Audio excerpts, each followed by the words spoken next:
Thank you, Jerry, and thank you to RIU and the sponsors for organising the conference. Standard disclaimer. So the background of Magmatic is in 2014 we agreed to buy 4 large advanced projects in the East Lachlan from Goldfields. That was the time when a lot of the majors were exiting greenfield exploration globally, and so we did a transaction on 4 of their projects in the East Lachlan. We listed in May of last year, and Goldfields maintain a 20% shareholding in our company. They do not have a board seat, and importantly, there's no clawback, so that leaves lots of opportunity for us in terms of commercial transactions. We spent $2 million in the ground of our own money in the first 12 months since listing, and we also put $1 million in the ground with our joint venture partner, JOGMEC, the Japanese resources company, on our Parks project, which is 15 kilometres from North Parks. Through that expenditure, all of our Goldfield tenements came up for renewal in December and January, and we've just had 100% renewal on all of our tenements. So we've reset the clock on our tenements, and that gives us a lot of flexibility in terms of making sure we can be very focused on our future expenditure. Most recently, in March, we've added 2 projects in the west, in Yamana, the growing Yamana region. One is a gold project which has 2 tenements. One's applied for, one purchased, and one of those tenements is only 15 kilometres from Gold Road and Goldfields Gruyere gold mine that's under development. We've also got a copper nickel cobalt project at the Mount Ben Igneous complex. We'll talk more about that. So, showing the map of Australia, we're in 2 of Australia's best locations. The top one being our focus area in the East Lachlan. There's 3 porphyry projects and multiple base metal and gold targets. And as I said, the 2 strategic tenements in projects in Western Australia. And they're really greenfield target generation projects, so it doesn't cost a lot of money for us to advance them. So often, being from the west, a lot of people in the west don't understand much happens over east of the Nullarbor. So we try and talk about the East Lachlan versus the Yilgarn. And so that top slide on the left shows you the endowment of the Yilgarn in 1973 at about 42 million ounces. And 35 years later, 329 million, and that's continued to grow. So if you look on the Molong today, over on the top right, the East Lachlan is made up of 2 major structures, the Molong Rise and the Junee Narromine. And using ZIP prediction, the ZIP prediction shows that it's predicting 4 major plus 10 million ounce discoveries are waiting to be found. And in the Junee Narromine, which has got Carl and North Parks, that there's 4 plus $1 to $2 million discoveries just waiting to be found. It makes it a little bit easier if you look at it visually. You can see on the bottom left, that was the Yilgarn in 1973. The small dots are 500,000 to 2 million ounce deposits, and the big ones are 5 million. So 30 years later, the top dot grew to 5 million, and there's a lot more discoveries. And on the right-hand side, that's the Yilgarn today. So in 1973, there was no discoveries in the East Lachlan. 30 years later, 2003, there was just 2. It's a mirror image of the Yilgarn in 1973. And you can see that's where the East Lachlan today is. So those 2 slides tell you why the big boys are very active again in exploring in the region. The right structure is the Molong Rise, and you can see the giant Cadia Newcrest mine there, and the left structure is the Junee Narromine. Our 4 projects are in the red, and you can see that 3 of them are sitting on the major structures. Interestingly, Newcrest has joined the copper search and opened an office and took some tenements near Cadia, and we are actively working with some of the majors in terms of our projects. What we do know is that we're a small cap company with some of a sort of a major portfolio. So we can't advance all our projects. So part of our strategy from the start has always been to joint venture some of our projects. So we've ranked these in sort of order of how we can advance what we think we can advance to the best chance of getting to a resource on some of our targets. At Wellington North is a gold and gold copper target with epithermal gold and porphyries. Moorfield is actually getting out, it's outside the East Lachlan, it's in the Duralambone, sort of getting towards looking at cobalt style mineralisation. So very much near surface, VMHS copper, and epithermal orogenic gold. Parks, we've joint ventured with JogMec. They put $1 million in the ground for us each year. We're operator, and we've just signed our second year budget meeting, and we're active exploring as we speak. And Mile is a monster. It's Goldfields spent $7.5 million on this project. It's got cover, and we need to joint venture it. So looking at the projects, you can see at Wellington we have three tenements. The top tenement, you can see a blue dot, Rose Hill. And looking down there from Goldfields drilling, there's a lovely intersection, 71 metres, 0.43 copper. Importantly, that's from surface. So it's a great porphyry target. We haven't got there yet.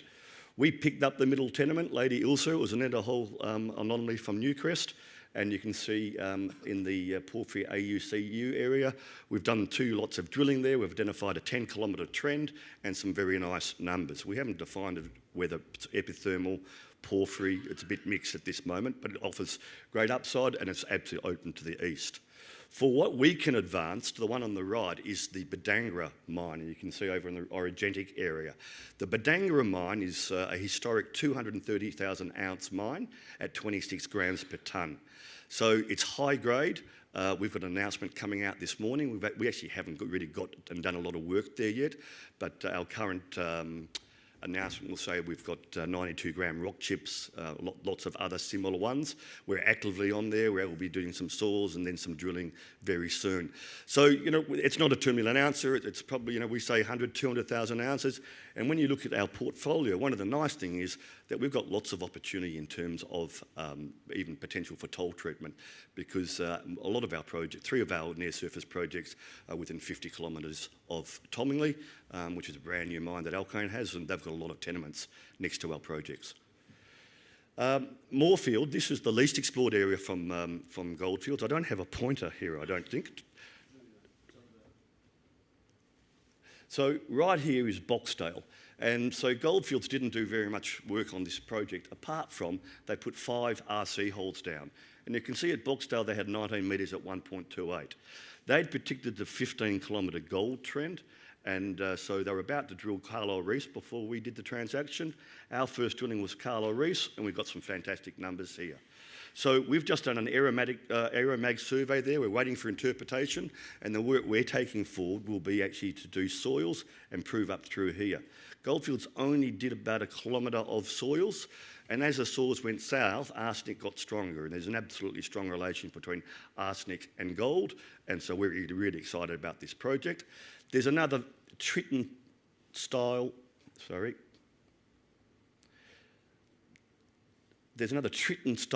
target here called Patterns, which is a VMS copper.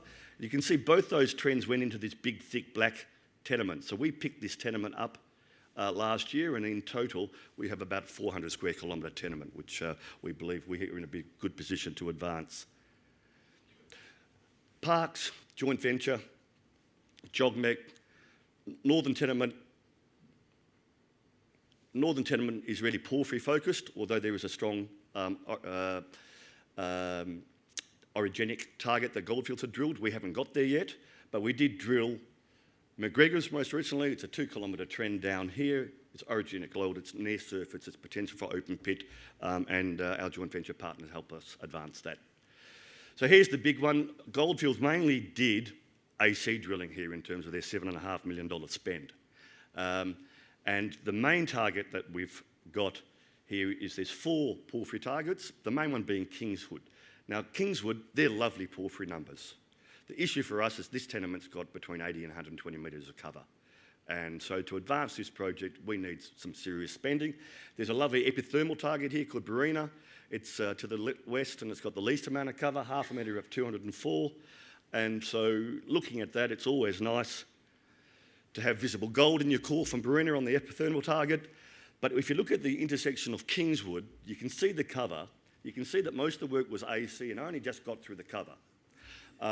So the whole area is mainly untested. And if you look at the discovery history of Ridgeway and North Parks, the discovery was in very small areas, less than 100 square metres. So if you're doing 500 metre drilling, you've got a good chance you're going to miss it. So this needs infill, diamond drilling, 600 metres, and we'd like to do that, and hopefully we can do that with a partner.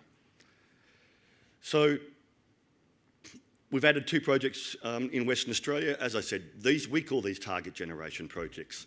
The first project up here, 2 tenements right next to Gruyere. All the other yellow tenements are Gold Road. We'll be doing some soils aeromag to advance those. We've only just taken those. The second project is Mount Venn. This is a copper, nickel, cobalt project. And you can see that there's the Mount Venn igneous complex is a structure that we're on. We own 60% of it. Great Boulder Resources own 40% the tail. The historical rock chips and drilling that was done by Helix and Tasmix back in the 70s and early 2000s give us really strong rock chip numbers and some drilling. So GBR did some RC drilling in November, and from November they added $14 million of market cap to their company. And when we look at the work that we've just done, you can see that we've got very similar in terms of the numbers coming out of copper, nickel and cobalt in terms of rock chips, and the drilling also have similar numbers while the intersection's not as long.